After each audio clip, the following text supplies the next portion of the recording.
Kathy, pasensya na ha, pero quick answer dun sa question mo about ratification. I forgot to answer.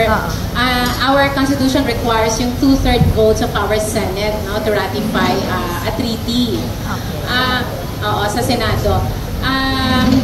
Kaugnay nito, Mutual Defense Treaty lang yung kinikilala na tratado. Yung VFA, dati, lagi nating, niraralihan lagi dahil sinasabi dati na treaty yan. Pero, eventually, the Supreme Court said, implementing rule ng Mutual Defense Treaty ang Visiting Forces Agreement. Diba? Gusto ko lang kayong tingnan yung timeline. 1950s yung Mutual Defense Treaty. Itong VFA 1998. So, only in the Philippines na almost 50 years nagkaroon ng implementing rule. And then here comes EDCA. Okay. Tapos yung EDCA, nung niraralihan natin, kino-question natin, ang sagot naman ng ating gobyerno, yung EDCA ay implementing rule naman ng VFA.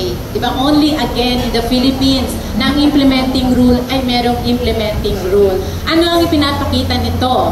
Diba? Ipinapakita nito na when it comes to US, diba? Lahat ay ginagawa ng paraan.